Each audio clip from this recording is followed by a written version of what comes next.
There was a mountain that never answered. It did not respond to sound, to weather, to movement, or to time. Days passed beneath it. Nights gathered and released themselves. People waited, moved, adjusted, aligned, and finally learned how to stop asking. Nothing happened, and in that nothing, everything found its place. And welcome to the Silent Sky channel. Like and subscribe. The night did not announce itself. It arrived the way certain thoughts arrive, quietly, when no one is paying attention, settling into place without resistance. The valley below the mountain grew still, not because anything stopped, but because nothing felt the need to continue. Lights faded one by one, not deliberately, just naturally. A window darkened, a road emptied. Somewhere far away, a sound dissolved before it could become important. Above it all, the mountain stood. It was broad rather than tall, its shape softened by time rather than carved by drama. Stone folded into long, patient slopes. Snow rested near the upper ridges, not bright enough to draw the eye, not thin enough to disappear. It had been there longer than anyone could remember, and it carried that duration quietly.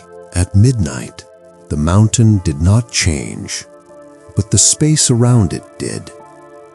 The air grew heavier, not thick, not cold, but settled. Distance stretched in subtle ways. What had felt close an hour earlier now seemed farther, as if space itself had learned to pause. The mountain did not respond to this shift. It accepted the night without acknowledgement. Below, the valley remained awake in fragments. A single house still held light behind its curtains. Somewhere, water moved through stone, steady and unseen. A sound traveled across the hills, already tired by the time it arrived, breaking apart before it could be recognized. None of it reached the mountain fully. Sound lost its shape as it climbed. Movement thinned. The higher slopes remained untouched, as if the night itself understood where to stop. Wind brushed the lower ground briefly, stirring grass and dark trees. Leaves whispered once, then settled again. Higher up, the air remained still, unmoved by the world below. There was a path along the eastern side. It was narrow and pale, visible only when the moon found it at the right angle. People had walked it before, long ago, and some still tried, but few went far. They stopped without knowing why, not afraid, not tired, just finished. At midnight, the path was empty. The mountain did not block it. It did not invite it. It simply remained indifferent. Time behaved differently here. Minutes did not gather, they widened. Midnight did not feel like a point. It felt like depth, like standing in water that darkens the longer one remains still. The mountain belonged to that depth. Inside the stone, pressure rested without strain. Rock held rock with quiet certainty. Nothing shifted, nothing waited. What had settled here had accepted its place completely. If the mountain remembered storms, or fire, or ice, those memories did not surface. The past stayed where it belonged, contained, unexamined, complete. The night did not ask the mountain for meaning. and the mountain did not offer any. The valley breathed slowly below. Smoke thinned and vanished. An animal shifted in sleep. A distant sound marked the hour, then dissolved before it could arrive fully. The mountain did not answer. Stars moved overhead, precise and indifferent. The moon slipped behind a passing cloud, dimming the mountain's edges without changing its shape. Stone remained stone, snow remained snow. What lingered was not fear, it was not mystery, it was a sense of completeness, of something finished and uninterested in explanation. Standing beneath the mountain at midnight, nothing felt hidden, nothing felt revealed. The world reduced itself to essentials: stone, shadow, distance. The mountain remained. It did not speak, it did not guide, it did not explain. Midnight passed without ceremony, and the mountain stayed exactly where it was, quiet, settled, and sufficient, holding the night without effort, asking nothing from the valley that rested in its shadow. It was narrow and pale, visible only when the moon found it at the right angle. People had walked it before, long ago, and some still tried, but few went far. They stopped without knowing why, not afraid, not tired, just finished. At midnight, the path was empty. The mountain did not block it. It did not invite it. It simply remained indifferent. Time behaved differently here. Minutes did not gather. They widened. Midnight did not feel like a point. It felt like depth, like standing in water that darkens the longer one remains still. The mountain belonged to that depth. Inside the stone, pressure rested without strain. Rock held rock with quiet certainty. Nothing shifted, nothing waited. What had settled here had accepted its place completely. If the mountain remembered storms or fire or ice, those memories did not surface. The past stayed where it belonged, contained, unexamined, complete. The night did not ask the mountain for meaning, and the mountain did not offer any. The valley breathed slowly below. Smoke thinned and vanished. An animal shifted in sleep. A distant sound marked the hour, then dissolved before it could arrive fully. The mountain did not answer. Stars moved overhead, precise and indifferent. The moon slipped behind a passing cloud, dimming the mountain's edges without changing its shape. Stone remained stone. Snow remained snow. What lingered was not fear. It was not mystery. It was a sense of completeness, of something finished and uninterested in explanation. Standing beneath the mountain at midnight, nothing felt hidden. Nothing felt revealed. The world reduced itself to essentials: stone, shadow, distance. The mountain remained. It did not speak. It did not guide. It did not explain. Midnight passed without ceremony, and the mountain stayed exactly where it was, quiet, settled, and sufficient, holding the night without effort, asking nothing from the valley that rested in its shadow. The mountain did not observe this. It did not turn toward activity or withdraw from it. It existed beyond response, steady and inward. There was a weight beneath everything now, not heavy, not pressing, present. Standing near the lower slopes, one could feel it in the ground, a firmness that did not resist movement, but made each step more deliberate. Paths seemed less forgiving of haste. Stone walls held their lines with quiet confidence. Even the air felt steadier, less willing to scatter. Sound behaved carefully. Voices carried only as far as they needed to, then faded. Footsteps softened quickly. Nothing echoed sharply. The valley seemed to keep what it heard, not repeating it, not sending it back. People did not question this. They had learned, without being taught, that excess felt out of place here. Loudness did not belong. Speed did not improve anything. Near the mountain, less was enough. Clouds passed overhead late in the morning. They did not gather or threaten. They drifted, thinning the light without dimming it entirely. Shadows moved slowly across the slopes, reshaping the mountain's surface moment by moment.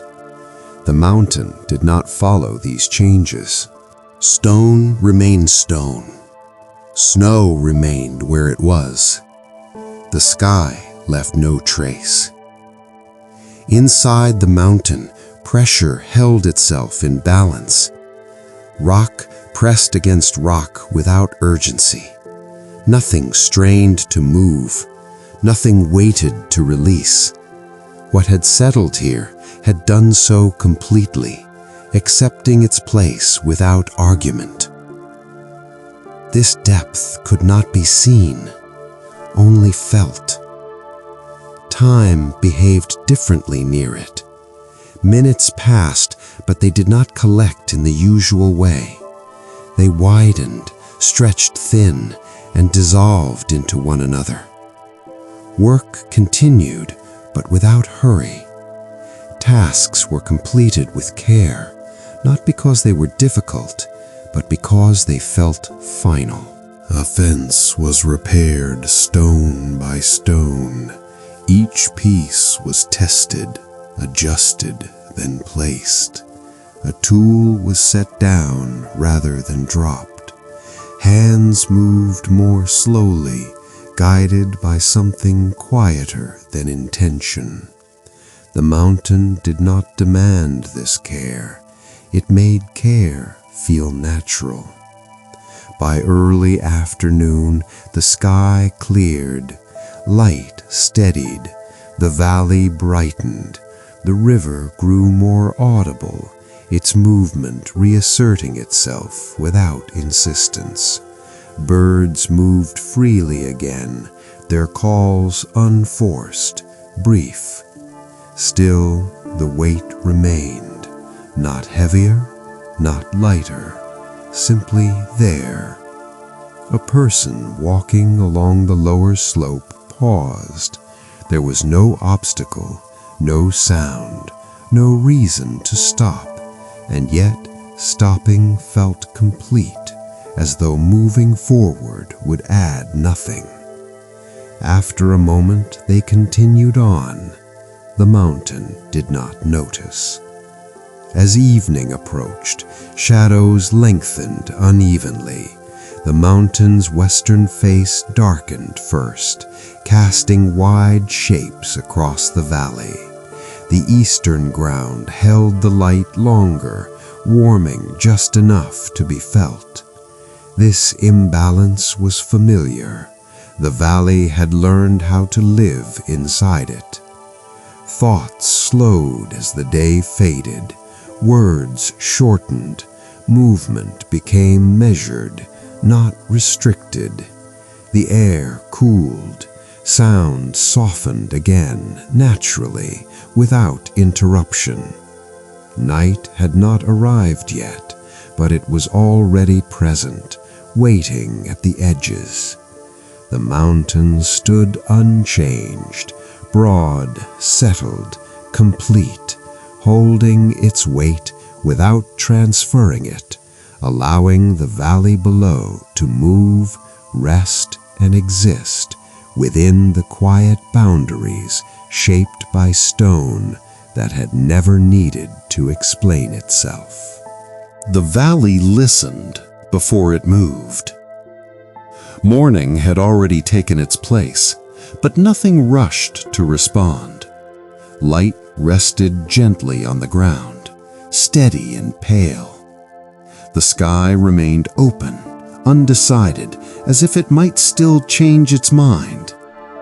The mountain stood above it all, unmoved, uninvolved. From the valley floor, it looked the same as it always had. Wide slopes, softened stone, snow held high and quiet. And yet, something in the air felt adjusted, as if the night had left behind a finer balance than before. Sound returned cautiously. A bird called once, then waited.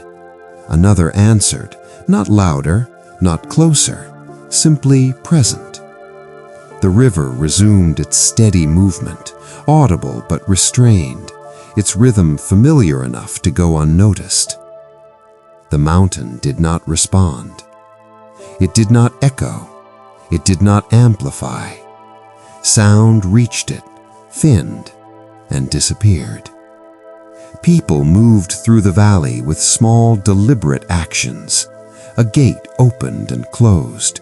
A cart crossed the bridge, its wheels softened by distance. Footsteps touched stone, then ground, then silence. Nothing asked for attention. The valley did not seek explanation. It had learned that not everything needed to be named in order to be understood. Near the lower slopes, the air felt different. Not colder, not heavier, more exact. Standing there required awareness, not effort, awareness. Each breath felt placed. Each movement felt considered, as though space itself had edges that deserved respect. The mountain did not impose this, it allowed it. There was a place near the river where sound usually lingered, a shallow bend where voices once carried farther than expected. Today, that space held nothing. Words spoken there settled immediately, as if the air had decided to keep them. No one noticed directly, but conversations shortened. Gestures replaced sentences. Meaning traveled through posture and pause instead of speech. The mountain remained indifferent. Late morning passed quietly. Clouds moved overhead, thin and slow, reshaping the light without darkening it. Their shadows slid across the slopes, altering the mountain's surface for moments at a time. The stone did not change. It accepted shadow and light equally, not revealing anything, not withholding anything. Inside the mountain, the same balance held. Pressure remained where it belonged. Layers stayed locked in place, not resisting time, not yielding to it. What had formed here had done so completely, without need for adjustment. The valley felt this completeness. It moved differently because of it. Work continued, but without urgency. Tasks unfolded at their own pace. There was no sense of falling behind, no impulse to catch up.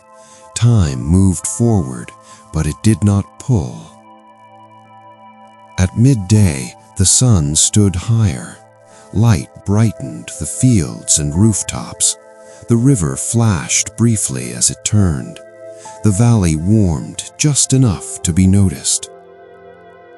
Still, the mountain held the morning. Its upper slopes remained cool, distant, untouched by the day's growing clarity. Snow stayed dull and reserved, refusing to reflect more than it needed to. Someone walking along the eastern edge of the valley stopped and looked up, not searching, not questioning, just looking. The mountain offered nothing in return, and yet the moment felt finished. By afternoon, movement slowed again, not from fatigue, but from fullness. The valley felt complete in itself, as though it had reached the right measure of activity for the day. Sound softened, shadows lengthened, light lost its edge. The mountain's western face darkened first, spreading long shapes across the land below. The valley accepted this unevenness without resistance. It had learned how to live within it. As evening approached, the air cooled and steadied. Voices faded naturally. Doors closed. The river continued unseen, its rhythm unchanged. The mountain remained, not watching, not waiting, holding its position without effort. And the valley, shaped by that presence, listened, not for instruction, not for meaning, but for the quiet understanding that comes when nothing insists on being said, and nothing needs to move beyond where it already belongs. The weather shifted without warning. Not suddenly, not forcefully. It changed in the way a thought changes direction, quietly, without needing to explain itself. Morning light thinned as clouds moved in, soft and uneven.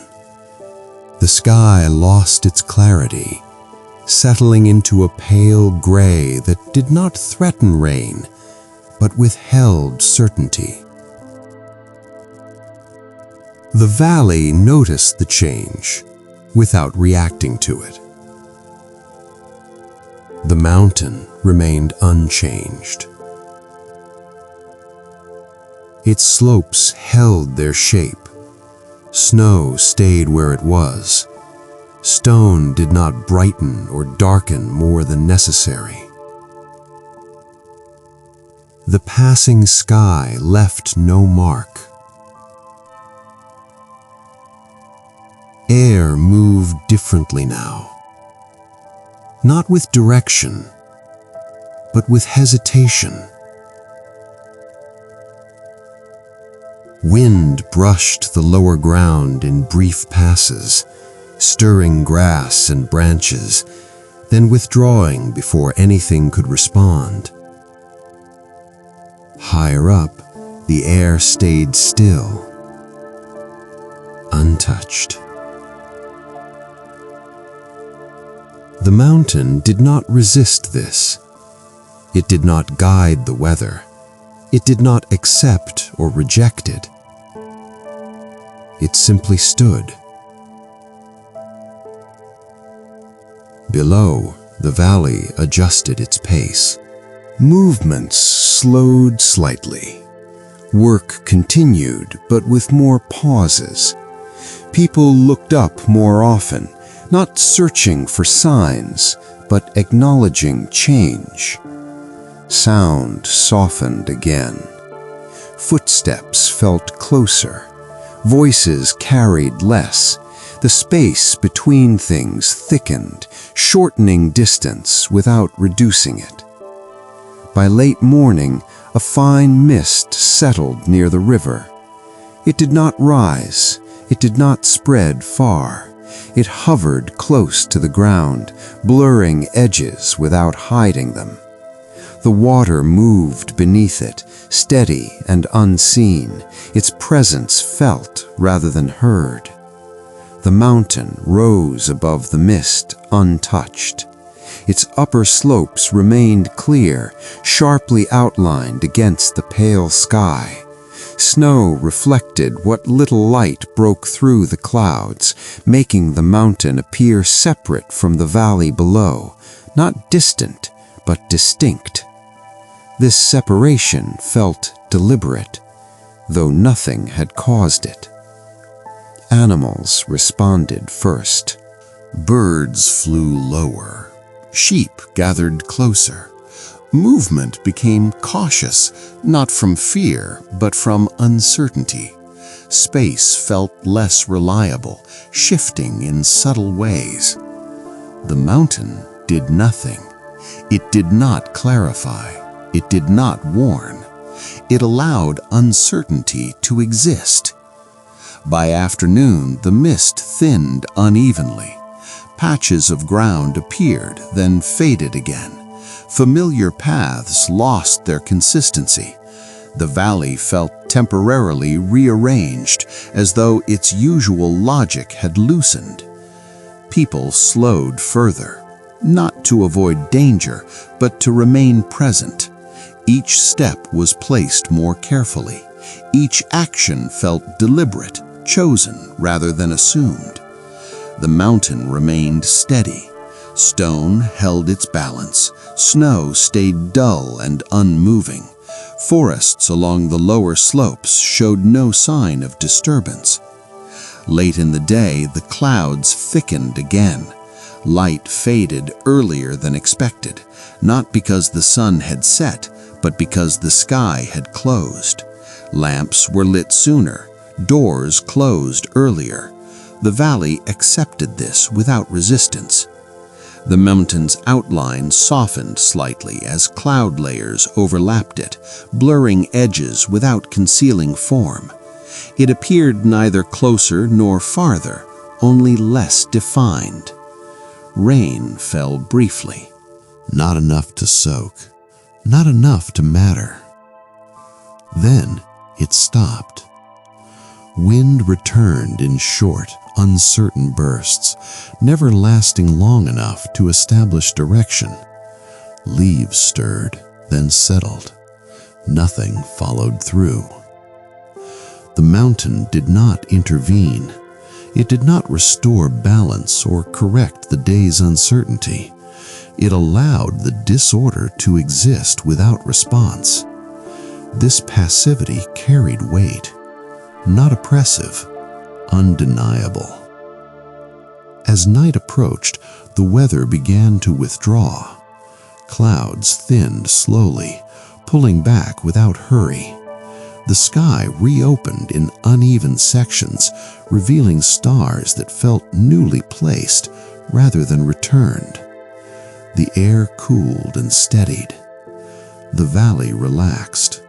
Movement slowed further. Sound diminished.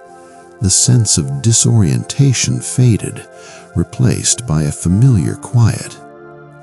The mountain emerged fully once more. Its outline sharpened. Snow caught faint starlight. Stone regained texture. Nothing about it appeared altered by the day's changes. It had not participated. Weather had passed around it, through it, beneath it, but never with it. Night settled, not sealed, not open, balanced. The mountain stood as it always had, present, unengaged, and complete, while the valley adjusted itself once more around the quiet truth that some things do not respond to change, not because they resist it, but because they exist beyond the need to be shaped by it. Waiting took on a shape. It did not arrive as delay or interruption. It settled into the valley quietly, forming itself out of pauses, out of moments where nothing insisted on moving forward. The day continued, but without direction, as though time itself had chosen to stand differently. The mountain remained. Morning light was thin and undecided. It rested on fields and stone without brightness, offering visibility without warmth. The sky held its pale color, neither opening nor closing, suspended between intention and release. Above it all, the mountain stood unchanged. Stone carried its familiar weight. Snow remained near the ridges, dull and reserved. Nothing on its surface suggested anticipation. And yet, the valley felt it, not as pressure, as posture. People moved more slowly, not because they were tired, but because speed felt unnecessary. Tasks were begun, then paused, then completed without urgency. Conversations started, then softened, then ended before reaching conclusion. No one questioned this. Waiting did not feel empty here. It felt complete. The mountain did not create this waiting. It did not encourage it, but its presence framed it, giving it boundaries without defining its purpose. Sound behaved differently again. Voices stayed low, even when there was no reason for them to. Footsteps softened almost immediately. The air seemed to hold sound rather than carry it, keeping words close to where they were spoken. By late morning, a narrow break appeared in the cloud cover. Light fell suddenly on the eastern face of the mountain, illuminating stone and snow with sharp clarity. The contrast was brief but striking, making the mountain feel nearer, more defined than before. The valley noticed. Movement paused. A hand stopped mid-task. A voice trailed off. The moment held itself without explanation. Then the clouds closed again. The light disappeared as quietly as it had arrived. The mountain returned to its muted tones, offering no sign that anything had changed. Waiting deepened. It was no longer shared in the same way. It became individual, felt differently in each person.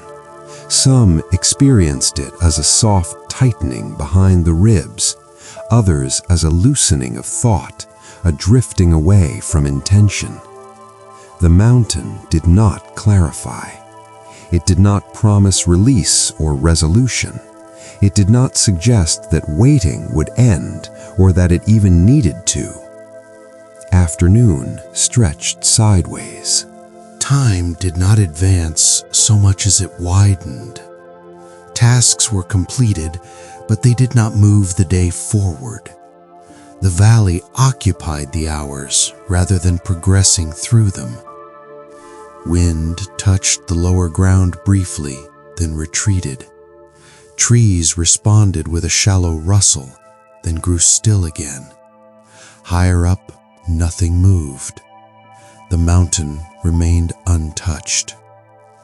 As evening approached, shadows lengthened unevenly. The mountain's western face darkened first, casting long shapes across the valley. The eastern fields held light longer, warming just enough to be felt. This imbalance felt familiar. It grounded the waiting, giving it structure. Night approached quietly. Stars appeared faintly, then sharpened as the sky cleared. The moon rose late, pale and distant, flattening the mountain's surface into smooth, unreadable plains. The valley quieted. Doors closed, lamps were lit, movement slowed further. Waiting did not lift, it settled deeper, becoming part of the night rather than something imposed upon it. Standing beneath the mountain now felt different. The air was cool and steady. Sound traveled less. Space felt contained, defined by stone and shadow. And still, the mountain waited. If it was aware of this waiting, it did not show it. There was no tension in the stone, no shift beneath the surface. Everything remained balanced, held in place by forces older than urgency. Midnight drew closer. The valley felt it without marking it. No clocks announced the hour. No bells sounded. The transition happened internally, as if the night itself had taken a deeper breath. Waiting reached its fullest shape. Not expectation, not suspense, a held moment, wide, steady, unresolved. The mountain did not fill it. It did not break it. It stood within it, exactly as it always had, allowing the valley to experience waiting, not as absence, but as presence, shaped by stone, silence, and the quiet endurance of something that had never needed anything to arrive. Sound failed first. Not all at once, and not completely. It thinned, losing its edges, as though the valley had decided to keep noise close rather than let it travel.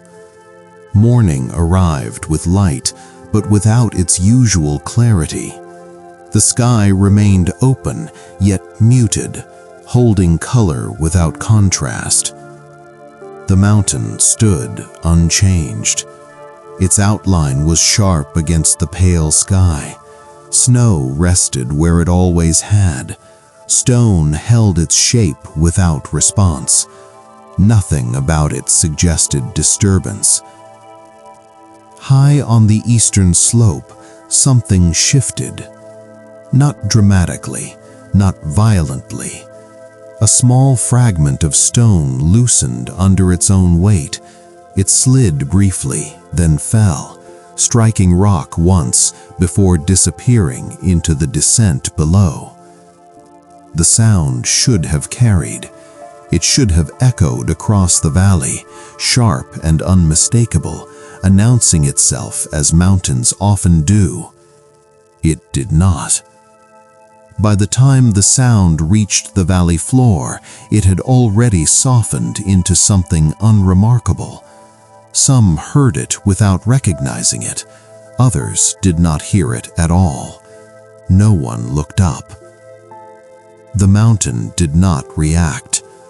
The place where the stone had fallen showed no visible change. No mark stood out. No line interrupted the slope. What had moved was immediately absorbed into the larger whole. Morning continued. People stepped outside, doors opened, work resumed. Sound returned in fragments, metal against wood, water against stone. But it behaved differently now, staying close, refusing to travel far. Near the lower slopes, voices lowered without instruction. Steps slowed. Even laughter shortened, as though excess felt out of place. The mountain did not enforce this. It made it unnecessary. By late morning, a small group of travelers appeared at the edge of the valley. They were unfamiliar with the place, their movements lighter, their voices less restrained. They paused often, looking up, adjusting straps, measuring distance. The mountain did not acknowledge them. They began their ascent along the eastern path, boots pressing into pale gravel. The path accepted their weight without resistance, though it offered no sense of progress. It bent when it chose, narrowed without warning. As they climbed, sound changed again. Voices carried less. Words dissolved quickly into open space. Gestures replaced sentences. The group drew closer together, not by decision, but by adjustment. Higher up, the air cooled. Wind passed briefly, then vanished, leaving no direction behind. The mountain's upper slopes remained untouched, still and inward. At a narrow bend, one traveler stopped and called out. The sound fell away immediately. No echo returned. No reflection answered. Silence settled quickly, heavier for having been disturbed. they continued upward. By midday, they reached a broad shelf where the valley opened below them. From here, the village looked smaller than expected, simplified into shapes without detail. The river appeared as a thin line of movement, its sound entirely lost. Another voice tested the space. Again, nothing returned. The mountain gave nothing back. The group grew quiet. Food was eaten without conversation. Eyes moved often toward the slope above, then away again. No one suggested turning back. The idea arrived on its own. They descended without discussion. As they lost height, sound returned gradually. Voices carried farther.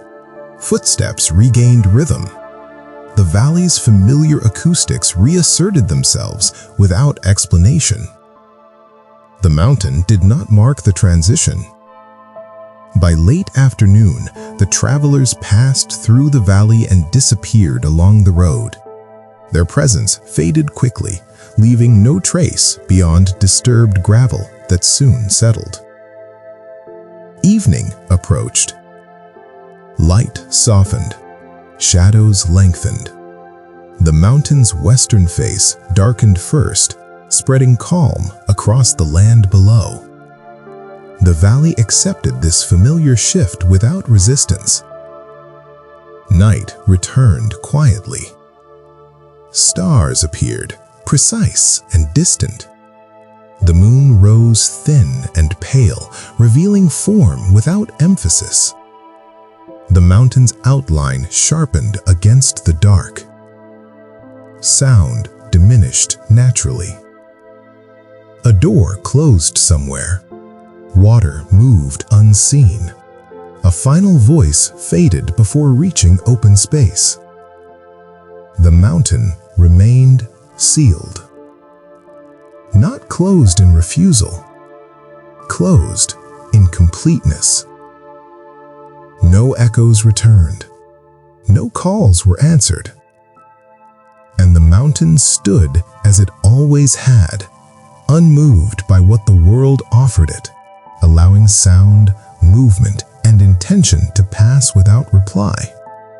Not because it resisted them, but because returning them had never been part of its nature. The boundary did not announce itself. It was not marked by stone or shadow, not drawn by slope or change in ground. It existed without form, and yet it was unmistakable to those who reached it, a limit felt rather than seen. Morning light revealed nothing unusual. The sky opened clean and pale. The valley warmed slowly. The mountain held its shape, broad and settled, its upper slopes still cool, still distant. Snow rested where it always had, quiet and unmoved. And yet there was a point beyond which the air felt different. Below it, movement remained natural. Steps found their rhythm. Breath flowed without effort. Space felt open enough to occupy without thought. Above it, space narrowed, not physically, perceptually. The mountain did not change its form at that point. Stone remained stone, the slope continued without interruption, but something in the air compressed as though distance itself had been reduced. Those who lived in the valley sensed this boundary without naming it. They did not warn visitors, they did not explain. They had learned long ago that some limits do not respond well to instruction. They must be encountered directly or not at all. Late in the morning, a single figure moved along the northern approach. He was careful in his pace, practiced in his movements. His pack was light, his steps measured. He had studied the mountain from a distance for months, reading what little had been written, listening more than asking. The mountain did not respond to his preparation. As he climbed, the valley fell away gradually, flattening into shapes and color. Sound thinned. Wind passed briefly, then disappeared. The familiar quiet returned, settling around him without resistance. He reached the boundary without realizing it. There was no signal, no shift in terrain, only a pause. His body stopped before his thoughts did. Breath shortened slightly, not from strain, but from awareness. The air felt closer now, less willing to move freely. He stood still. Nothing happened. No sound rose. No movement followed. The mountain did not acknowledge him. He took a step forward. The space ahead felt finished, as though continuing would not extend the path, only repeat it. Progress lost its meaning. Distance collapsed into presence. He waited. Time behaved differently here. Minutes did not pass cleanly. They widened, settled, then dissolved. The sun held its position longer than expected. Wind did not return. The mountain offered nothing. No warning, no invitation, no refusal. The certainty arrived quietly. Crossing this boundary would not be forbidden. It would simply be irrelevant. He stepped back. The moment he did, space expanded again. Breath deepened. The air resumed its familiar openness. The path behind him looked exactly as it had before. He turned and descended without urgency. There was no sense of retreat, no disappointment. The decision felt complete, final, without needing explanation. Below, the valley continued as always. Work resumed. Movement flowed. Sound behaved as expected. No one noticed the climber's return. No one asked how far he had gone. He did not speak of the boundary. Not because it frightened him, but because language felt too blunt. Any attempt to describe it would reduce it into something smaller than it had been. The mountain did not require witnesses. As afternoon faded, thin clouds gathered high above, softening the light without dimming it. The upper slopes blurred slightly. The boundary disappeared. Not erased, only unseen. It would return when conditions allowed it to be felt again. It did not need consistency. It did not need recognition. Evening arrived quietly. The mountain's western face darkened first, casting long shapes across the valley. Lights appeared below. Doors closed. Sound softened. From the valley floor, the mountain appeared whole and uninterrupted. No line marked division. No sign suggested limit. Only those who had reached the boundary knew it existed. And they understood something the valley had always known: that the mountain did not defend its limits, did not explain them, did not insist upon them. It simply remained, balanced, complete, allowing the world to approach as far as it could and no farther, without force, without speech, and without ever needing to say where the boundary lay. Night returned without effort. It did not need to claim the valley this time. It arrived already expected, already prepared for. Darkness spread evenly, not pressing, not withdrawing, simply taking its place. The mountain held the night longer than the land below. Its slopes darkened slowly, refusing the first shadows, as if unwilling to let go of the day all at once. Snow near the ridges caught the last traces of light, then dulled into quiet gray. Stone lost its detail, becoming shape rather than surface. The valley grew smaller. Not in distance, but in attention. Space folded inward. Sounds thinned. Paths that once felt familiar now required awareness, as though the night had narrowed their margins. The mountain remained steady.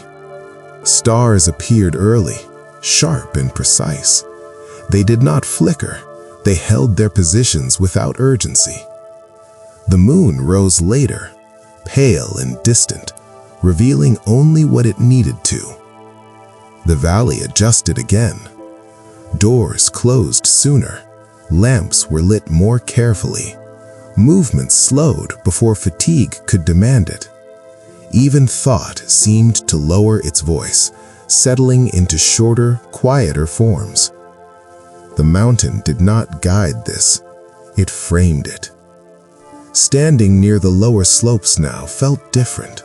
The air was cool and contained, neither heavy nor light. Each breath felt placed.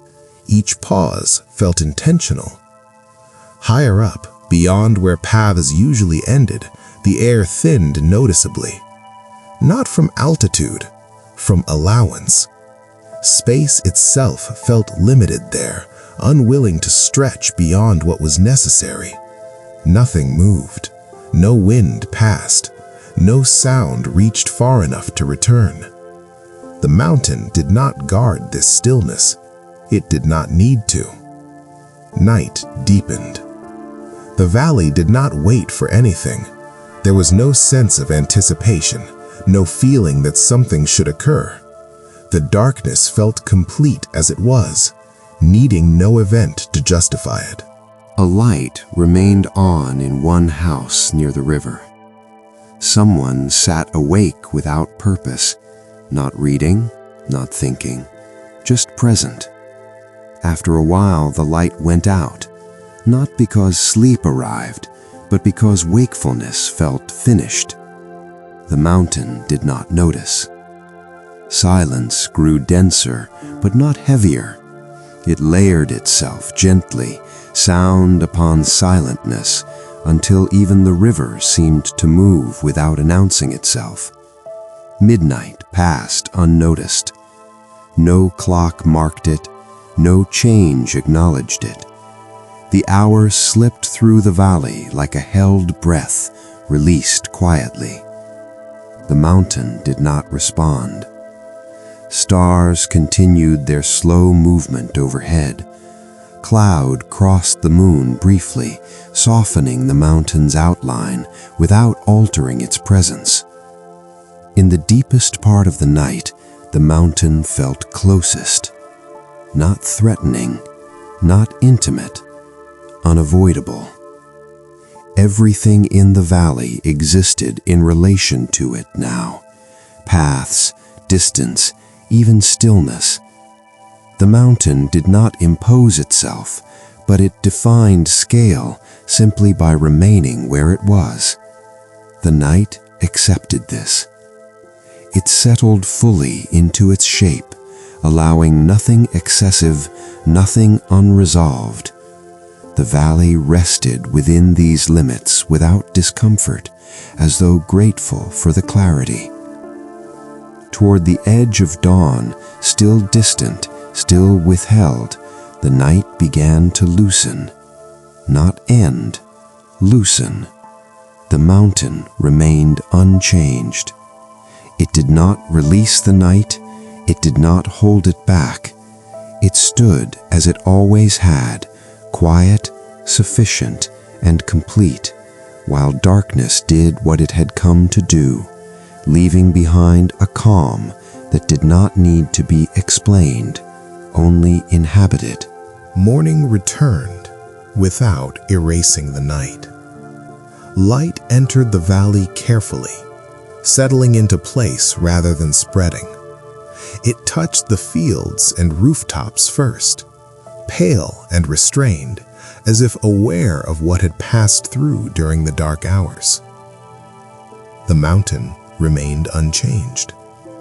Its outline stayed firm against the thinning sky. Upper slopes held their cool distance. Snow reflected only what was necessary, offering no brightness of its own. The valley noticed what was missing. Sound returned, but unevenly. Birds called, then fell quiet again. The river moved as it always had, but its presence felt subdued, as though it preferred not to interrupt.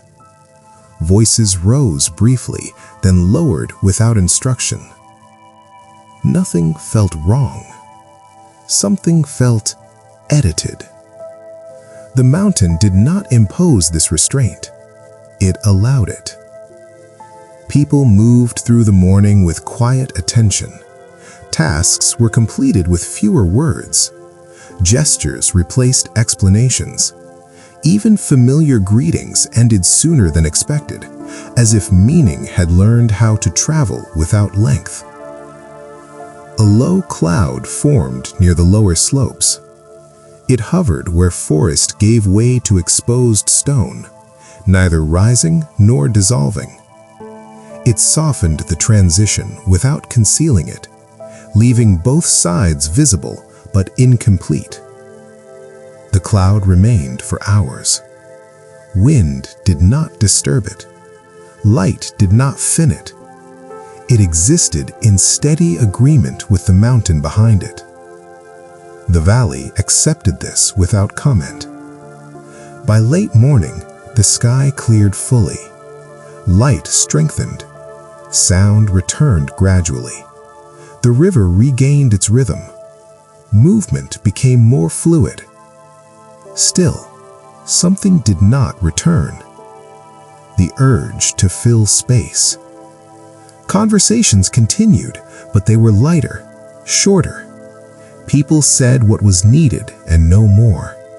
The air felt clearer for it, as though something unnecessary had been set down and left behind.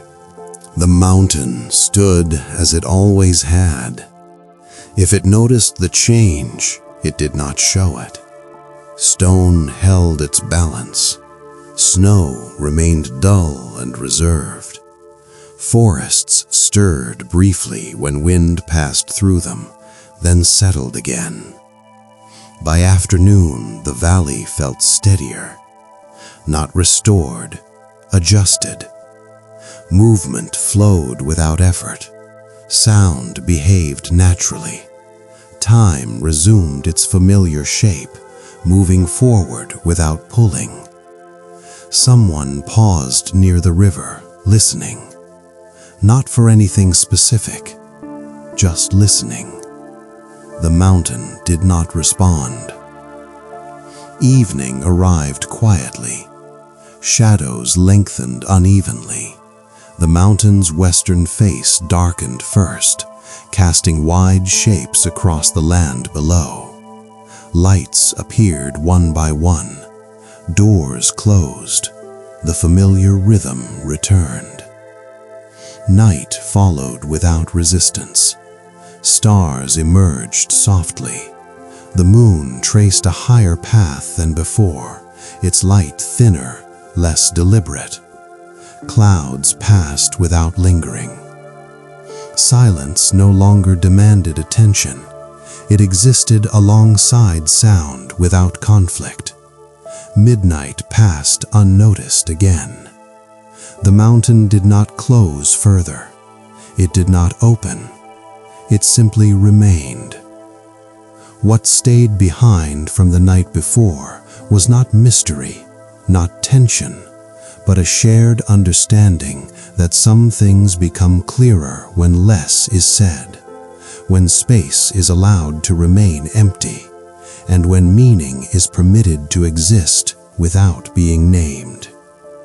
The valley lived within that understanding, and the mountain, steady and complete, allowed it, asking nothing, explaining nothing, holding its place as the quiet reference against which the rest of the world continued to move. The day carried weight again. Not the kind that presses downward or demands effort, but the kind that settles quietly into place, shaping movement without restricting it. Morning light arrived clean and steady, revealing the valley with familiar clarity. The mountain remained unchanged. Its slopes held their wide patience. Snow stayed near the ridges, dull and unmoving. Stone accepted the light without reflection, without response. Yet the valley felt denser. Actions required attention now, not because they were difficult, but because they felt deliberate. Each movement seemed to matter slightly more than it had the day before. Even small choices carried a sense of placement, as if they needed to belong exactly where they occurred. The mountain did not cause this, it revealed it. Work resumed across the valley. Hands moved steadily. Tools were lifted and set down with care. Paths were walked without hurry. Nothing felt delayed, yet nothing felt rushed. The ground felt firmer beneath foot. Not harder, more exact. Standing near the lower slopes brought a quiet awareness of balance. Space felt measured, distance felt honest. Nothing stretched beyond what it could hold. The mountain stood at the center of this accuracy. Not imposing, not commanding, present.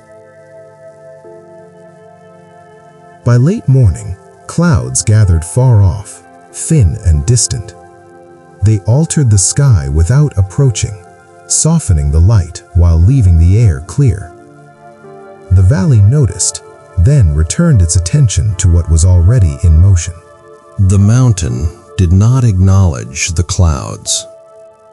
At midday, the valley reached a still point. Light held steady. Sound balanced itself. The river moved with its familiar persistence. Birds called briefly, then rested. Nothing felt unfinished. A child walked partway up the lower slope along a familiar path.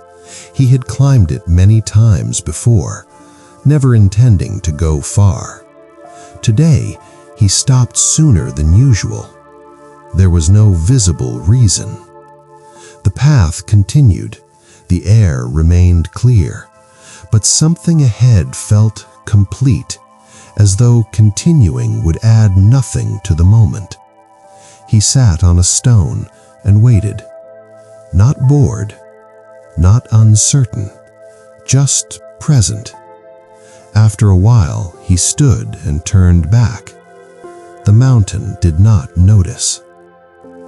Afternoon unfolded slowly. Shadows shifted with measured consistency.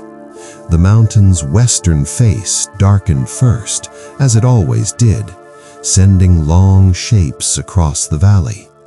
The eastern fields held the light longer, warming gently before releasing it. As evening approached, the weight deepened slightly. Not heavier, deeper. Thoughts slowed, words shortened, stillness became easier to choose. The valley did not resist this change. It adjusted naturally, shaped by familiarity. Night arrived gently. Lights appeared in windows. Paths emptied. The river continued unseen. The mountain's outline sharpened against the dark sky, precise and steady. The weight did not lift. It did not need to. Standing beneath the mountain now, one could feel how little pressure it exerted despite its scale. It did not lean into the valley. It did not overshadow it. The weight it carried belonged to itself alone. That distinction mattered. It allowed the valley to exist freely within well-defined bounds, presence without force, limit without demand. Midnight passed without ceremony. Time continued smoothly, uninterrupted. Stars moved overhead. cloud crossed the moon and moved on. The mountain did not close. It did not open. It remained accurate. And in that accuracy, quiet, unspoken, complete, the valley rested, held not by pressure, but by the calm certainty of something that had learned how to exist without needing to assert itself. The hour before dawn arrived without direction. It did not belong to the night, but it did not welcome the day either. Darkness remained, though it had loosened its hold. Light had not yet appeared, but the air carried the faint awareness that it would.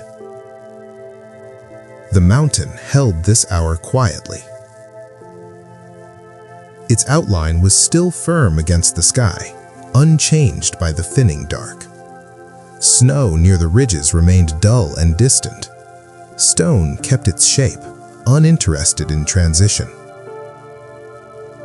The valley rested inside this pause. Those who were awake did not name the moment. They felt it instead, in the way silence shifted, becoming less dense without opening fully. Sound did not return, but it prepared itself, as if waiting for permission. The river continued unseen. Its movement felt wider now, less contained, though it made no effort to be heard. Water moved because it always had, not because the hour required it. The mountain did not respond. It did not lean toward the coming light. It did not resist it. It existed slightly apart from time, intersecting with it only when necessary. High above the valley, the sky changed almost imperceptibly. Stars remained visible, but their edges softened. One faded, then another, leaving gaps that were not immediately filled. The sky did not brighten, it thinned. The mountain accepted this thinning without adjustment. Along the lower slopes, the forest remained still. Leaves did not stir. Branches held their position. Even birds stayed silent, as though sound introduced too early would feel misplaced. This was not waiting, it was allowance. The hour did not ask the valley to prepare. It did not demand attention or response. It existed briefly, complete within itself, offering a space where nothing needed to be decided. A light appeared in a house near the edge of the valley. Someone had woken without reason. They sat up, paused, and listened. There was nothing to hear. After a while, the light went out, not because sleep returned, but because wakefulness felt finished. The mountain did not notice. Air cooled slightly, then steadied. It carried no scent. It moved without direction. Breathing felt natural, unexamined. The valley felt balanced. Not aligned to purpose, not oriented toward outcome. Balanced because nothing pushed against it. The mountain stood as reference, but not as focus. For this brief hour, attention drifted away from it naturally. It did not demand relation. It did not shape thought. It existed firmly enough to be ignored. That, too, was rare. Gradually, light began to assemble at the horizon. Not rising yet, only gathering, pale, uncertain. The first suggestion of color appeared far to the east, faint enough to be doubted. The mountain did not respond. Its surface did not brighten. Its edges did not soften. It remained in night longer than the valley, refusing to follow light before it fully arrived. The hour ended without closing. It did not resolve. It did not transition. It simply ceased. Birds called cautiously, one sound at a time. The river became audible again, its presence returning without insistence. Movement resumed slowly, as if testing the shape of the day before committing to it. Morning approached. The mountain remained. Whatever the hour had been, a pause, an allowance, a suspension, it left no mark on stone. It did not alter weight or shape. It did not ask to be remembered. But the valley felt its absence immediately. Time resumed its familiar behavior. Light advanced. Sound found its place. The day began to take form. The mountain accepted this return without comment. It did not welcome the morning. It did not resist it. It stood as it always had, holding within its stillness the quiet truth that some moments exist only to pass, complete, unremarked, and essential precisely because they ask nothing in return. The morning settled into itself slowly. It did not arrive with promise or urgency. Light moved across the valley in measured bands, touching stone, then earth, then water, as if confirming each surface before moving on. The air warmed just enough to be noticed, then stopped. The mountain remained unchanged. Its slopes held their familiar stillness. Snow near the ridges stayed dull and distant, untouched by the growing light. Stone neither brightened nor darkened more than necessary. The mountain accepted the morning without recognition. Below, the valley adjusted. Movement resumed with care, not caution, care. Steps were placed deliberately, doors opened and closed without sound. Work began, but without momentum, as if the day preferred to unfold rather than advance. The sense of pause from the early hour did not disappear. It shifted. What had been suspension became attention. Standing near the lower slopes felt different now.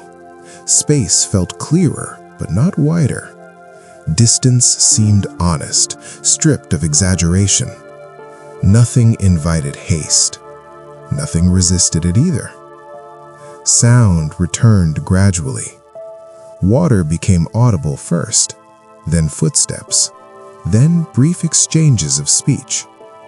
Voices stayed low, not from restraint, but from instinct. The valley seemed to understand how much sound it required, and no more. The mountain did not regulate this. It allowed it. By late morning, the sky had settled into a clean, pale blue. Clouds gathered far off, thin and uncommitted. Light steadied, shadows sharpened. The mountain remained precise. Its outline stood firm against the sky, not dramatic, not softened. Snow traced familiar lines along the upper slopes, marking height without drawing attention to it. Time moved forward again, but differently. Minutes no longer widened. They followed one another quietly, without pulling. Tasks found their place naturally. A wall was completed. A path was cleared. Work finished when it was finished, not when the hour demanded it. The mountain stood at the edge of all this movement, not observing, not directing, existing. At midday, the valley reached a quiet balance. Light, sound, and motion aligned briefly. Nothing felt excessive. Nothing felt absent. The world appeared exactly as it needed to be, without commentary. Someone paused near the base of the mountain. They did not look up immediately. They stood still, listening, not for sound, but for the shape of the moment. After a while, they looked toward the slopes, then away again. The mountain offered no response, and none was expected. By early afternoon, a faint wind moved through the valley. It passed unevenly, touching one field and skipping another, stirring leaves briefly before withdrawing. The air carried no direction, only motion. Higher up, the mountain remained untouched. The wind did not climb. Sound did not follow. The upper stone stayed inward, holding itself apart, without separation. As the day continued, the earlier sense of weight returned, but subtly, not as presence, as awareness. Each action felt placed within a larger stillness. Nothing felt isolated. Even movement seemed connected to something steady beneath it. The mountain did not define this connection. It made it possible. Late afternoon light softened the valley again. Shadows lengthened unevenly. The mountain's western face darkened first, releasing the day in familiar stages. The valley followed. Movement slowed. Sound softened. The rhythm of the day began to loosen, preparing for rest without signaling it. Night approached without urgency. Stars appeared gradually. The moon rose later, pale and restrained, flattening detail without erasing form.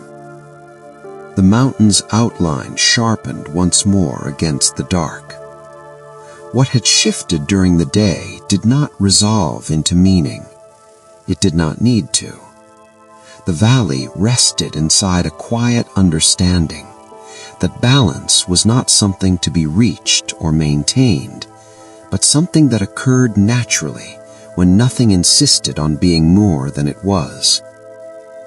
The mountain remained, unaltered, unimpressed, holding its place as it always had, allowing the day to pass through it without resistance, without acknowledgement, steady enough to remain unchanged and quiet enough to let everything else move around it.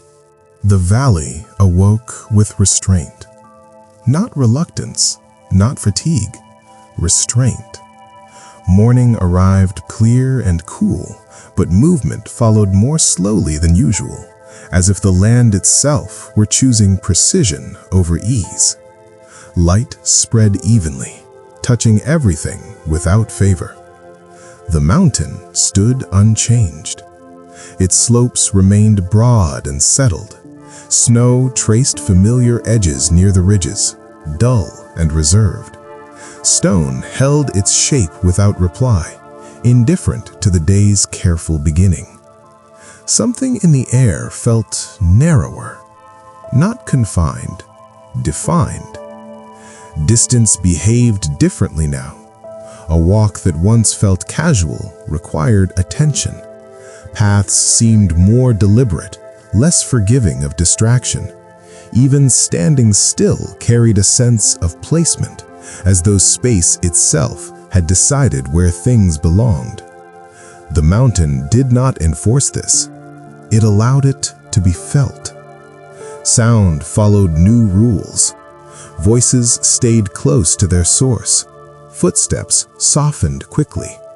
The river moved with its usual rhythm, but its sound seemed to belong more to the ground than the air. The valley did not resist. People adjusted without comment. Work continued, slower in appearance, but not in effect. Each action felt intentional, stripped of excess motion. By mid-morning, the sky remained open. No clouds gathered, no wind interrupted. The stillness felt deliberate, not temporary, as though the day had decided to hold itself steady. The mountain remained separate from this decision. Its presence neither deepened nor relieved the restraint. It existed beside it, unchanged, offering no confirmation. Near the lower slopes, someone paused while walking, not because they were tired, because the step ahead felt unnecessary. They waited briefly, then continued, their pace altered only slightly. The pause did not disrupt anything. It fit.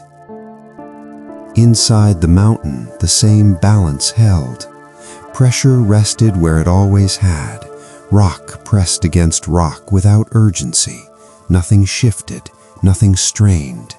The deep interior remained untouched by the narrowing of the day.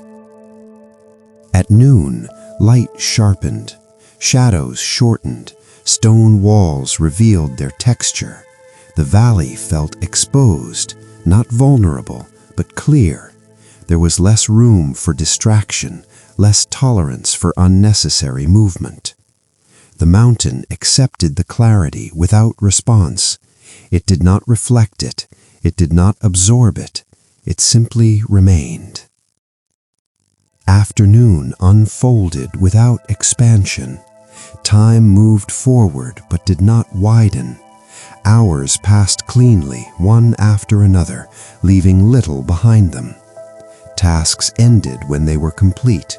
Conversations ended when meaning had arrived. Silence felt useful, not empty, not imposed, useful. Late in the day, a faint wind crossed the valley. It did not. By mid-morning, the sky remained open. No clouds gathered, no wind interrupted. The stillness felt deliberate, not temporary, as though the day had decided to hold itself steady. The mountain remained separate from this decision. Its presence neither deepened nor relieved the restraint. It existed beside it, unchanged, offering no confirmation. Near the lower slopes, someone paused while walking, not because they were tired, because the step ahead felt unnecessary. They waited briefly, then continued. Their pace altered only slightly. The pause did not disrupt anything. It fit. Inside the mountain, the same balance held. Pressure rested where it always had. Rock pressed against rock without urgency. Nothing shifted, nothing strained. The deep interior remained untouched by the narrowing of the day. At noon, light sharpened, shadows shortened, stone walls revealed their texture. The valley felt exposed, not vulnerable, but clear. There was less room for distraction, less tolerance for unnecessary movement. The mountain accepted the clarity without response. It did not reflect it. It did not absorb it. It simply remained. Afternoon unfolded without expansion. Time moved forward but did not widen. Hours passed cleanly, one after another, leaving little behind them. Tasks ended when they were complete. Conversations ended when meaning had arrived. Silence felt useful, not empty, not imposed, useful. Late in the day, a faint wind crossed the valley. It did not travel far. It touched one tree, then another, stirring leaves briefly before retreating. Higher up, the mountain remained untouched, its air held inward. As evening approached, the restraint eased slightly, not released, softened. Shadows lengthened unevenly. The mountain's western face darkened first, restoring a familiar imbalance. The valley relaxed into it without effort. Night approached quietly. Stars appeared early, sharp and steady. The moon rose thin and distant, flattening detail without erasing form. The mountain's outline sharpened once more against the dark. What the day had narrowed did not close, it clarified. The valley settled into rest without resistance, shaped by a quiet understanding that not every day expands and not every moment needs space to feel complete.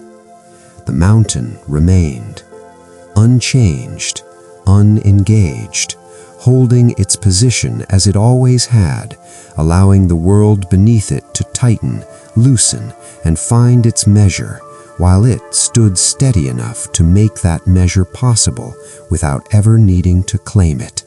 The change came quietly. There was no clear moment when it began, no signal that could be pointed to afterward. It entered the valley the way a difference in temperature enters a room, felt first in the body, understood only later. Morning light arrived thin and steady. The sky remained open, pale, undecided. Nothing suggested disturbance. The mountain stood unchanged.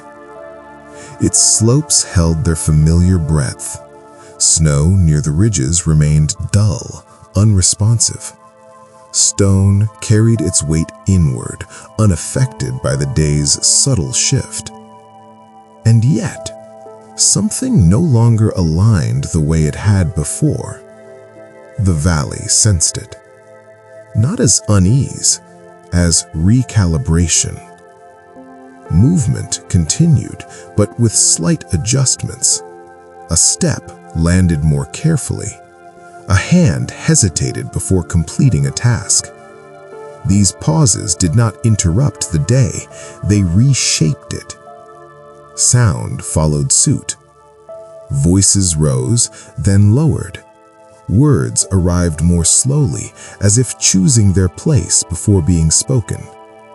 The river moved with its usual persistence, but its sound felt farther away, less anchored to the present moment.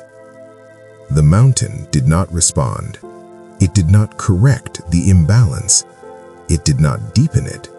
It remained. By late morning, light sharpened briefly, then softened again as thin clouds crossed the sky. Shadows shifted across the slopes, altering the mountain's surface without leaving any trace. The valley watched without expectation. It had learned not to ask the mountain to explain change. Near the lower slopes, space felt altered, not compressed, redirected. Standing there required a different posture, one that favored stillness over motion. Looking ahead felt less necessary than remaining where one was. Progress lost some of its urgency. The mountain allowed this redirection. Inside the stone, balance held as it always had. Pressure rested without strain. Layers remained settled, uninterested in surface adjustments. What changed did not reach that depth. At midday, the valley reached a brief clarity. Light aligned, sound settled, movement found an even rhythm.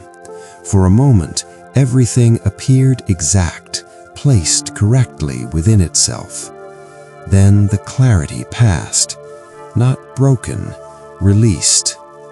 Afternoon unfolded unevenly. Time no longer moved in smooth sequence. Certain moments expanded, while others slipped through unnoticed. Tasks ended abruptly or extended beyond expectation. The valley did not resist this irregularity. It adjusted. A person walking along a familiar route paused, uncertain whether they had reached their destination too early or too late. The feeling passed without resolution. They continued on, untroubled. The mountain did not notice. Late in the day, a breeze moved through the valley. It did not carry direction. It touched surfaces briefly, then withdrew. Leaves stirred once, then settled. Higher up, the mountain remained untouched, its air held inward, unchanged. As evening approached, the recalibration eased. Not resolved, accepted. Shadows lengthened, the mountain's western face darkened first, restoring a familiar sequence. The valley relaxed into it, recognizing the pattern. Night followed naturally. Stars appeared one by one, steady and distant. The moon rose later than expected, pale and restrained, revealing form without emphasis. The mountain's outline sharpened once more against the dark. What had shifted during the day did not ask to be named. It did not require meaning. The valley rested inside the quiet understanding that not every change announces itself, and not every adjustment demands interpretation. The mountain remained, unmoved, unconcerned, holding its place as it always had, allowing the world beneath it to recalibrate, misalign, and settle again, while it stood steady enough to make those movements possible without ever participating in them. The valley did not wake all at once. Morning unfolded in narrow increments, light touching one surface, then another, pausing between them as if considering where to rest next. The air felt cool and clear, carrying no promise beyond the fact of the day itself. The mountain stood unchanged. Its slopes remained wide and settled. Snow near the ridges held its quiet tone, neither brightening nor withdrawing. Stone carried its familiar inward weight, uninterested in the careful beginning below. Something had loosened overnight. Not released, loosened. The restraint of earlier days had softened, leaving behind a gentler structure. Movement no longer felt narrowed, it felt guided, subtly, without direction. The valley sensed this immediately. Steps found their rhythm more easily. Pauses felt optional rather than necessary.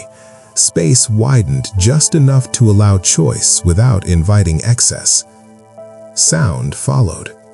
Voices carried slightly farther than before, still contained, still measured.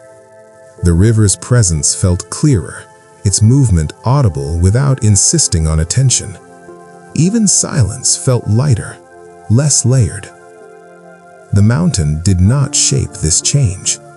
It allowed it to occur. By mid-morning, the sky remained open and pale.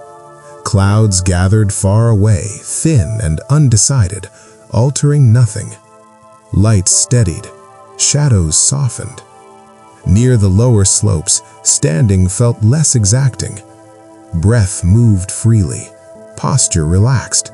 Stillness no longer felt like an instruction, it felt like an option among others. The mountain remained steady. Inside it, the same balance held. Pressure rested without strain.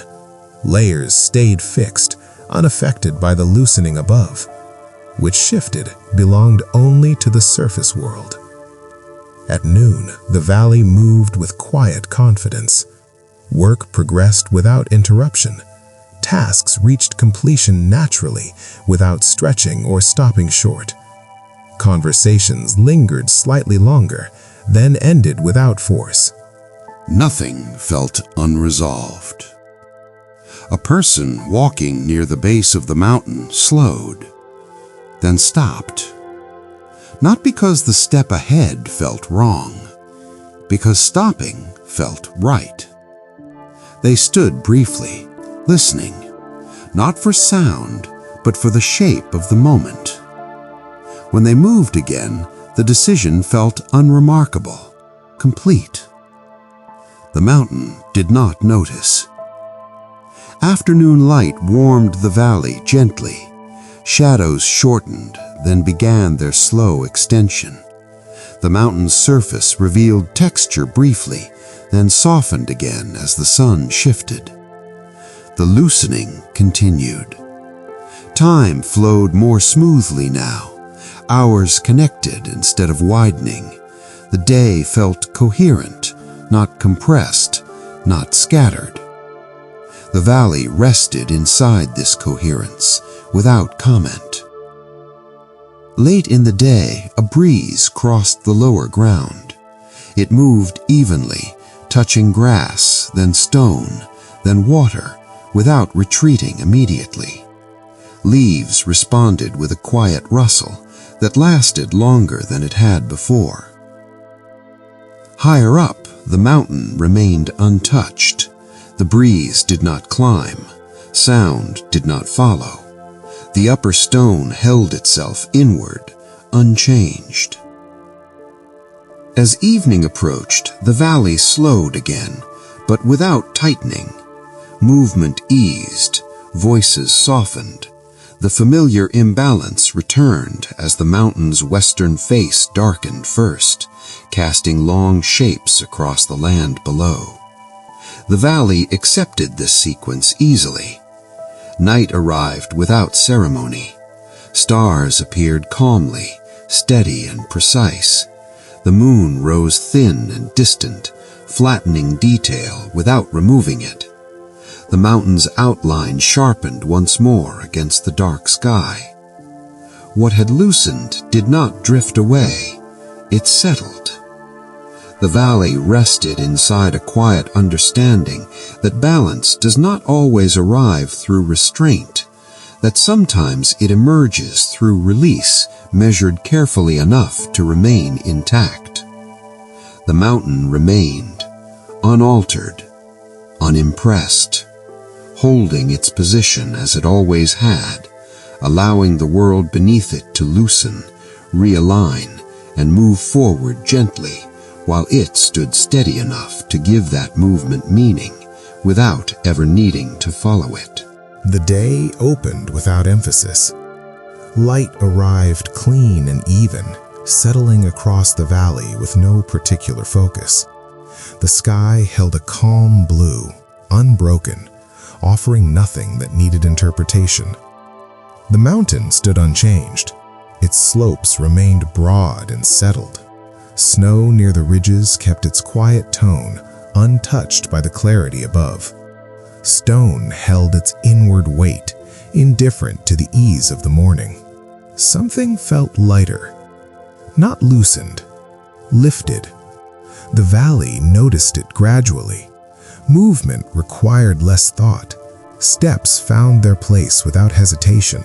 Stillness no longer carried expectation. It existed alongside motion without tension. Sound followed this shift. Voices traveled a little farther. Footsteps carried their rhythm more clearly. The river's presence felt open, its movement audible without restraint. The mountain did not shape this lightness. It allowed it. By mid-morning, activity flowed smoothly. Work progressed without pauses. Tasks reached completion without extension. Time moved forward in a straight, unbroken line. Nothing felt hurried. Nothing felt held back. Standing near the lower slopes felt easier now. Space no longer demanded attention. Distance behaved as expected. The ground felt familiar beneath foot. The mountain remained steady. Inside it, the same deep balance held. Pressure rested where it belonged. Layers stayed settled, untouched by the ease above. What lightened did not reach that depth. At midday, the valley felt open. Light filled the space evenly. Sound aligned with movement. The world felt available, not inviting, not demanding, simply present. A person crossed the bridge near the river and paused halfway, not because of the view, not because of thought, because stopping did not interrupt anything. After a moment, they continued. The mountain did not notice. Afternoon unfolded cleanly. Shadows shortened, then lengthened at the expected pace. The mountain's surface held detail briefly, then softened again as the sun moved on. The valley moved with quiet confidence. There was no need to adjust, no need to correct. The day held itself. Late in the afternoon, a breeze crossed the valley. It moved evenly, without hesitation, touching grass and water alike. Leaves responded with a sustained rustle before settling again. Higher up, the mountain remained untouched. The breeze did not climb. Sound did not follow. The upper stones stayed inward, unchanged. As evening approached, the light softened naturally. The mountain's western face darkened first, restoring a familiar imbalance. The valley followed easily, easing into the rhythm without effort. Night arrived gently. Stars appeared steady and precise. The moon rose pale and distant, flattening detail without erasing form. The mountain's outline sharpened once more against the dark. What had lifted during the day did not fade. It settled into a quiet steadiness. The valley rested inside the sense that not all lightness comes from release, that sometimes it arrives simply because nothing is holding on. The mountain remained, unmoved, uninvolved, holding its place as it always had, allowing the world beneath it to move freely for a time, while it stood steady enough to remind it where stillness had always been. The morning felt transparent. Not empty, clear. Light moved through the valley without resistance, touching surfaces lightly, as if careful not to linger.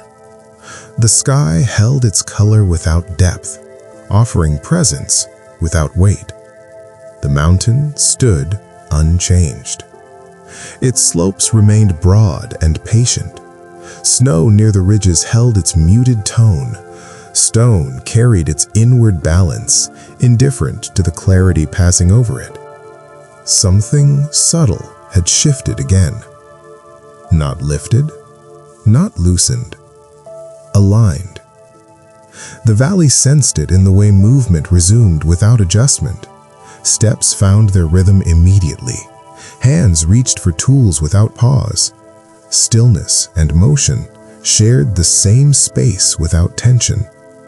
Sound settled into place.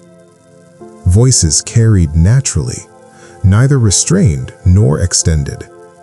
The river's movement felt precise, its rhythm clear without asking attention. Even silence felt clean, unlayered. The mountain did not create this alignment. It made room for it. By mid-morning, the day moved with ease. Tasks unfolded in sequence. One action led naturally to the next. Time neither widened nor compressed. It moved forward with quiet certainty. Standing near the lower slopes felt uncomplicated. Space no longer demanded awareness. Distance behaved as expected. The ground felt reliable, steady beneath foot. Inside the mountain, nothing changed. Pressure rested where it always had. Layers remained settled, untouched by the surface harmony. What aligned belonged to the valley, not the stone. At midday, light sharpened briefly. Edges became clearer. Stone walls revealed their lines. The valley appeared exact, nothing missing, nothing excessive. The mountain accepted this clarity without response. It did not reflect it. It did not absorb it. It remained. A person walking along a familiar path noticed the ease, not as relief, as absence. The absence of correction, the absence of effort. They continued without marking the feeling. The mountain did not notice. Afternoon passed evenly. Shadows shortened, then lengthened in familiar sequence. The mountain's surface shifted subtly with the sun, revealing texture, then smoothing again. The alignment held. Nothing drifted, nothing tightened. The valley moved inside a sense of quiet coherence, where actions belonged exactly where they occurred. Late in the day, a breeze crossed the lower ground. It moved steadily, without retreating. Leaves responded with a calm rustle that lingered, then faded naturally. Higher up, the mountain remained untouched. The breeze did not climb. Sound did not follow. The upper stones stayed inward, unchanged. As evening approached, the alignment softened, not undone, relaxed. Movement slowed slightly, voices lowered. The familiar imbalance returned as the mountain's western face darkened first, casting long shapes across the valley. The valley accepted this without resistance. Night arrived without ceremony. Stars appeared steady and precise. The moon rose thin and distant, flattening detail without removing form. The mountain's outline sharpened once more against the dark. What had aligned during the day did not resolve into meaning. It did not need to. The valley rested inside the understanding that some days do not transform or prepare. They simply arrange things correctly, allowing everything to sit where it belongs. The mountain remained, unaltered, unconcerned, holding its position as it always had, allowing the world beneath it to find alignment for a while it stood steady enough to remain unchanged, offering nothing more than the quiet assurance of something that does not need to adjust in order for everything else to Higher up, the mountain remained untouched. The breeze did not climb, sound did not follow. The upper stones stayed inward, unchanged. As evening approached, the narrowing eased slightly. Not released, softened. Movement slowed, voices lowered. The familiar imbalance returned as the mountain's western face darkened first, restoring a pattern the valley recognized. Night arrived quietly. Stars appeared one by one, steady and distant. The moon rose pale and restrained, flattening detail without removing form. The mountain's outline sharpened once more against the dark. What had turned inward did not resolve into tension. It settled. The valley rested inside the understanding that focus does not always arrive through effort, that sometimes it forms naturally when excess falls away on its own. The mountain remained, unchanged, uninvolved, holding its place as it always had, allowing the world beneath it to narrow, focus, and settle again, while it stood steady enough to make that inward movement possible without ever following it. The day began with restraint again. Not the tightness of earlier days, but a gentler narrowing, as though the valley had chosen to draw its edges a little closer. Morning light arrived pale and even, settling without warmth or promise. The sky remained open, but its openness felt measured. The mountain stood unchanged. Its slopes held their familiar breadth. Snow near the ridges stayed dull and quiet.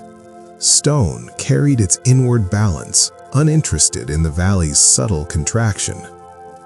Something had turned inward, not withdrawn, focused. The valley sensed it immediately. Movement resumed, but with less variation. Steps followed familiar routes. Actions repeated themselves without deviation, not from habit, but from suitability. Sound followed this inward turn. Voices stayed close. Conversations shortened. The river's movement remained steady, but its sound seemed contained, as though it preferred to remain near its source. The mountain did not guide this focus. It allowed it. By mid-morning, the sky remained unchanged. No clouds gathered, no wind passed through. Light held steady, revealing surfaces without emphasizing them. The world felt intentional, reduced to what was necessary.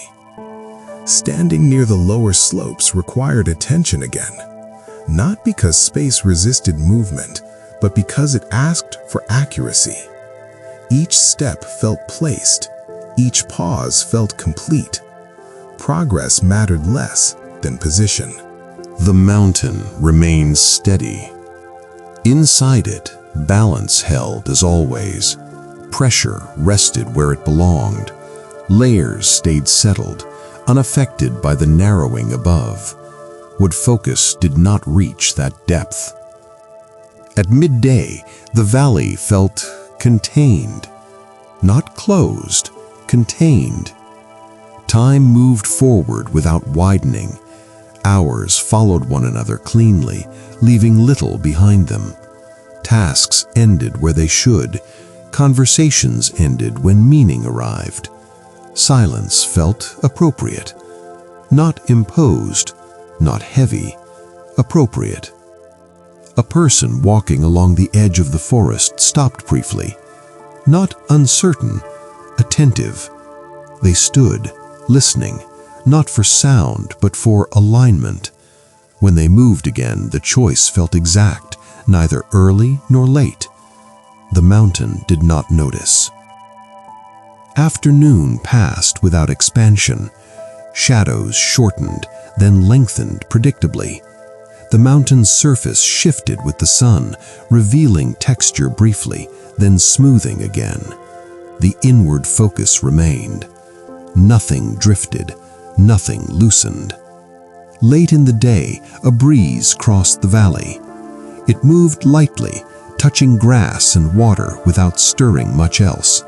Leaves responded with a faint rustle that ended quickly. The morning felt quieter than it should have. Not silent, contained. Light arrived clean and pale, but it seemed to stop sooner, as if the valley no longer needed the full reach of it. The sky remained open, yet distant, offering visibility without invitation. The mountain stood unchanged. Its slopes held their familiar breadth. Snow near the ridges remained dull and patient. Stone carried its inward weight, unaffected by the narrowing calm below. Something had settled overnight. Not an event, a conclusion. The valley sensed it without marking it. Movement resumed naturally, but with less variation than before. Routes were followed without consideration of alternatives. Actions felt final, not because they could not be repeated, but because they no longer needed adjustment. Sound behaved with restraint. Voices stayed low. Even when laughter appeared, it ended quickly. Not suppressed, simply complete. The river continued its steady course, its sound present but subdued, as though it belonged more to the ground than the air. The mountain did not direct this restraint, it allowed it. By mid-morning, light steadied. Nothing sharpened, nothing softened. The day held itself in balance, free of contrast. Shadows existed, but without emphasis. Time moved forward without widening or resistance. Standing near the lower slopes felt conclusive. Not closed, concluded. Space no longer asked for awareness. Distance no longer needed to be measured. Each place felt settled within itself, as if it had arrived where it belonged. The mountain remained steady. Inside it, nothing shifted. Pressure rested where it always had. Layers stayed fixed, uninterested in the quiet finality above. What concluded belonged to the surface world alone. At midday, the valley felt whole. Not fulfilled, whole. Nothing felt missing, nothing felt excessive. Work ended naturally. Conversations reached their end without trailing. Silence did not follow, it simply remained. A person paused near the base of the mountain. They did not look up immediately. They stood still, aware that nothing further was required of the moment. When they moved again, the action felt unremarkable, complete. The mountain did not notice. Afternoon unfolded evenly. Shadows shortened, then lengthened in familiar sequence. The mountain's western face darkened first, restoring the imbalance the valley recognized and accepted. The sense of conclusion deepened, not as closure, as readiness. Nothing needed to change before the next thing arrived. Late in the day, a faint breeze crossed the valley. It did not linger. It touched grass and water briefly, then withdrew. Leaves responded once, then settled. Higher up, the mountain remained untouched. The breeze did not climb, sound did not follow. The upper stone stayed inward, unchanged. As evening approached, movement slowed naturally. Lights appeared earlier, doors closed quietly. The river continued unseen. The valley did not prepare for night, it received it. Stars emerged gradually. The moon rose pale and distant, flattening detail without removing form. The mountain's outline sharpened once more against the dark. What had settled did not lift. It did not need to. The valley rested inside a calm understanding that some endings do not arrive with resolution or announcement, that they arrive simply as readiness, as the quiet certainty that nothing more is required before moving on. The mountain remained, unaltered, unconcerned, holding its place as it always had, allowing the world beneath it to complete what it needed to complete, while it stood steady enough to remain unchanged, waiting for nothing, asking nothing, and offering nothing beyond the stability of its continued presence. Nothing announced the final day. It arrived the way the others had, quietly, without emphasis, without needing to be recognized as different. Morning light settled into the valley with the same pale steadiness, touching stone, earth, and water in familiar order. The mountain stood unchanged. Its slopes remained wide and settled. Snow near the ridges kept its muted tone. Stone carried its inward balance, uninterested in conclusion. And yet, the valley felt complete. Not finished, complete. Movement resumed without hesitation. Steps followed their paths easily. Doors opened and closed. Work began where it always had. Nothing felt repeated. Nothing felt new. Sound behaved naturally. Voices carried as far as they needed to. The river moved with its steady rhythm, audible without insistence. Silence existed between sounds without weight or tension. The mountain did not frame this completion. It did not acknowledge it. It remained. Standing near the lower slopes felt ordinary again, not demanding awareness, not offering guidance. Space behaved as expected. Distance felt honest. Stillness and motion shared the ground without instruction. Inside the mountain, nothing shifted. Pressure rested where it always had. Layers remained settled, untouched by days that narrowed, loosened, aligned, focused, and concluded. The deep interior had never participated in those changes. What had moved belonged to the valley. At midday, light reached its steady height. The world appeared exact, not sharpened, not softened.